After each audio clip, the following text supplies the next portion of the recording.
This is a sobering story how a godly man chosen by God can do some very wicked and vile and destructive things.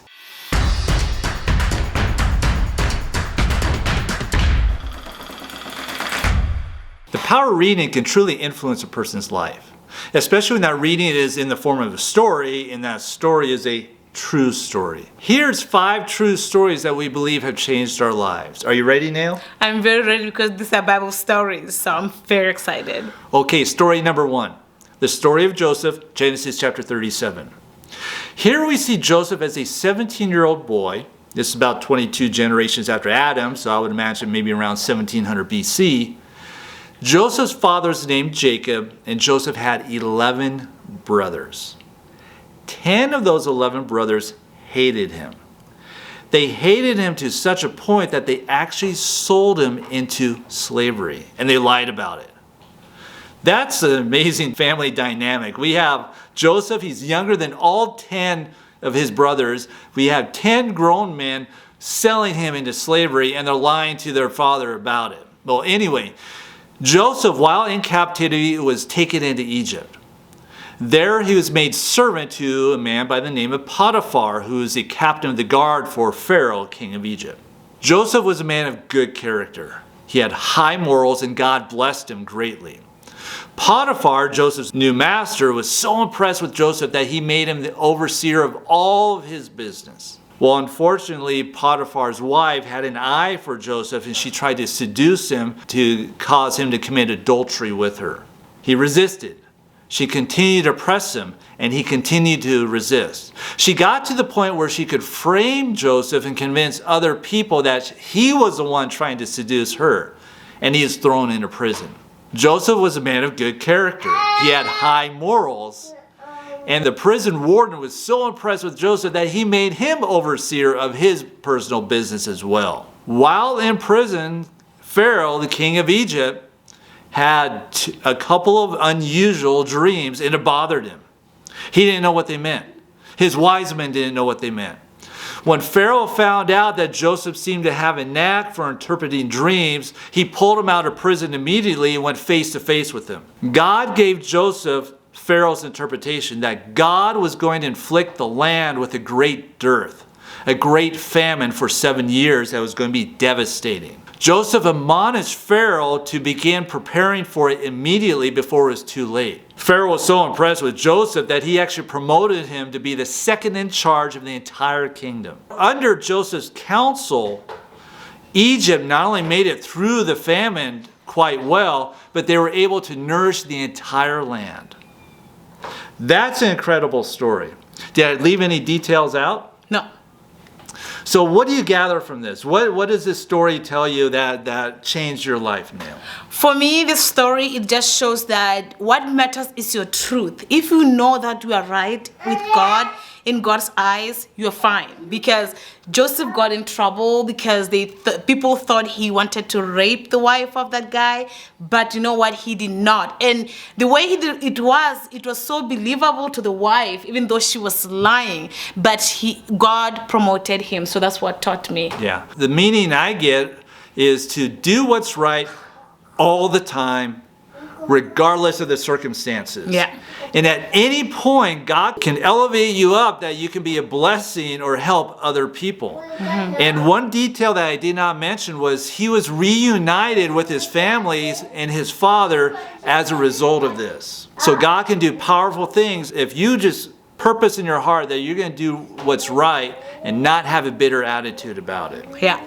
That's a powerful story. Yeah. My wife is tending to the children, so I'm all alone on the second one, but here we go. The second story is about David.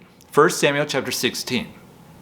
David was the youngest of 8 sons. While Israel went to war against its foe, against its nemesis, the Philistines, David went up to deliver supplies to the army, and especially to his 3 older brothers who were in the army. While he was there, he saw an amazing sight. He saw a giant of a man walk out and mock the Israeli army. This man was named Goliath. He was a champion of the Philistines, and he mocked the children of Israel, saying, "Why are you come out to set your battle in array?" Am I not a Philistine, ye servants of Saul? Choose you a man for you, that may come down to me. If he be able to fight with me and kill me, then shall we be your servants. But if I prevail against him and kill him, then ye shall be our servants and serve us. I defy the armies of Israel. Give me a man this day that we may fight together. He did this 39 days straight, and my assumption is David saw this on the 40th day. And David's response was, who is this uncircumcised that he should defile the armies of the living God? Is there not a cause?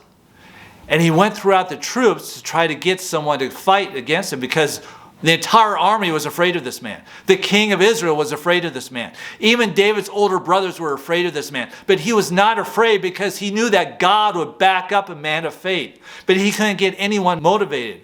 So he finally volunteered himself.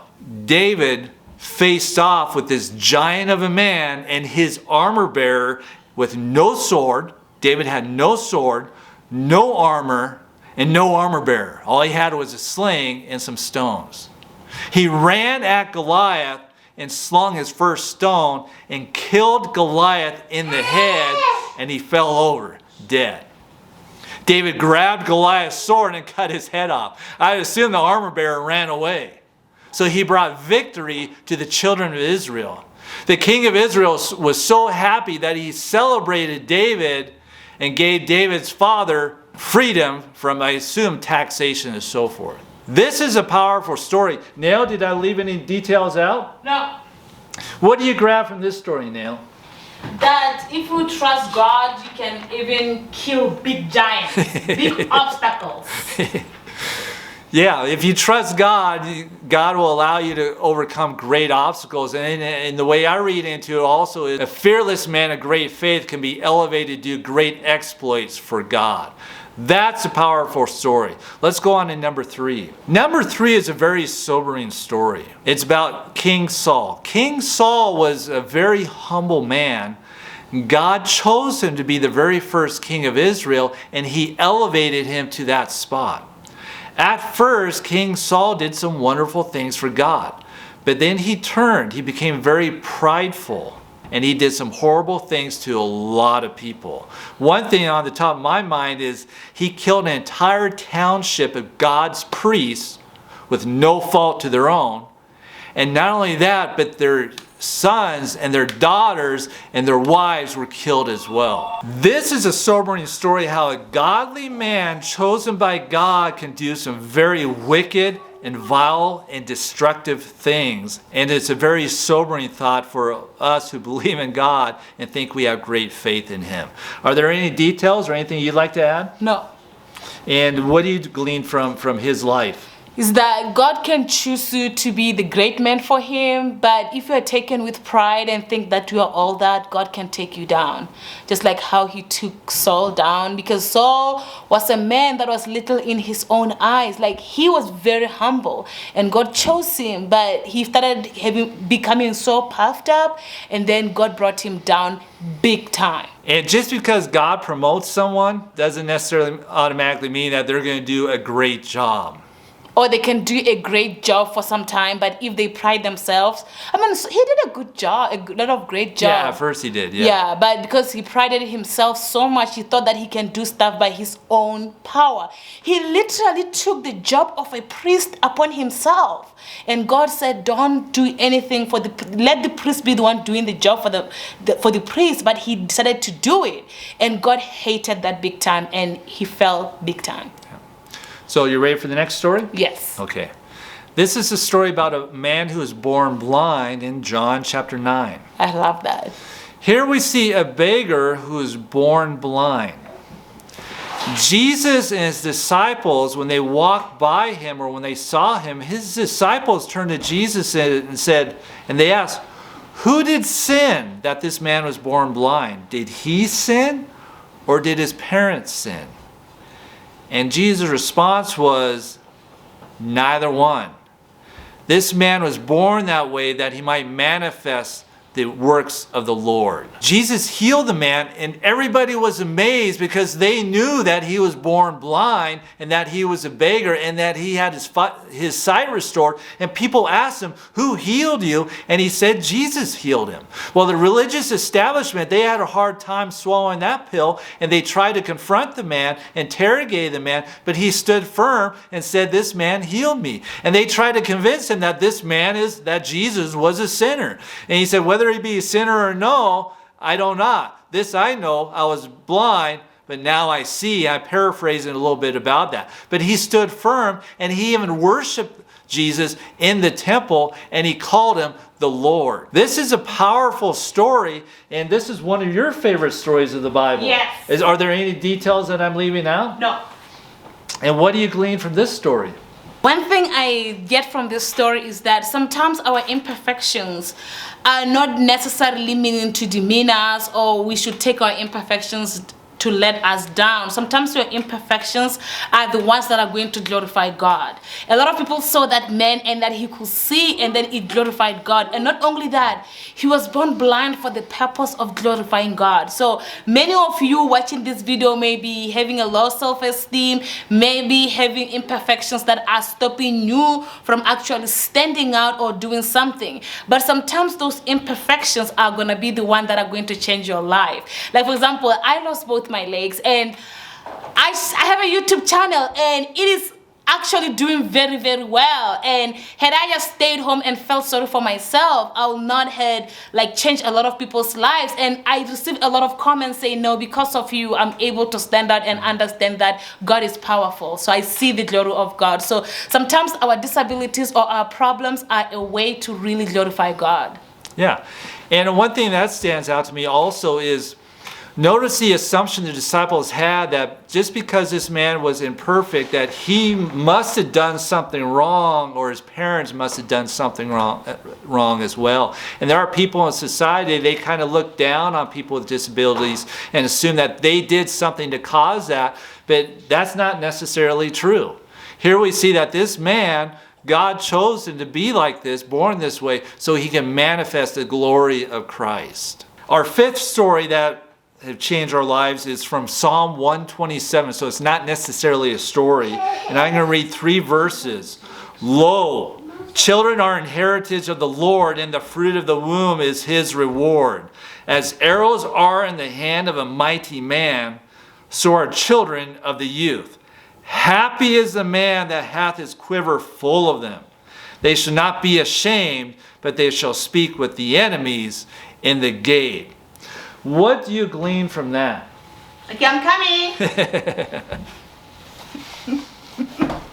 Speak of children. The reason why I keep on coming back and forth is because I'm watching the kids, my baby, I'm entertaining him. So from this story is that we live in a society that really demean children and make children a burden, but the Bible speaks something different about having children. It says, happy is the man who has his quiver full of them. So the more you have, the merrier. And actually, we've seen this in our lives. We have 3 children, and there's stuff that can sometimes wear off, the excitement wears off.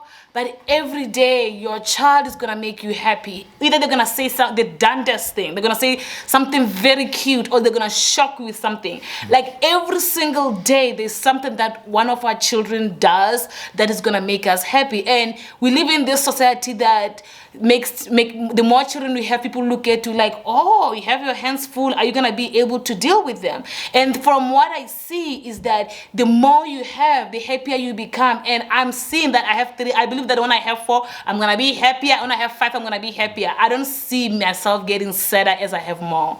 So that's the story. What about you? Yeah, children are an heritage of the Lord. Heritage is something that's very precious. And as arrows in the hand of a mighty man, so are children of the youth. Happy is a man that hath his quiver full of them. You know, I hear a common phrase a lot of times when I walk around with the twins. People say, oh, double trouble. Well, not necessarily. It's also double joy. Blessing. Double blessing, double joy as well. So we try to keep that in mind. And we're definitely not holding back as far as our plans for having more kids as well, because happy is the man that hath his quiver full full of them. And that's a little countercultural in America these days, and probably the Western world. But that's the Bible, and that's something that's changed our life, our outlook as well.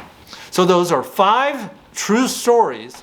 We believe that they're true, that have changed the way that we live and the way we think. And if there's any stories that have changed your life, please include that in the comments. But anyway, thank you so much for tuning in, and hopefully we'll see you again. God bless you.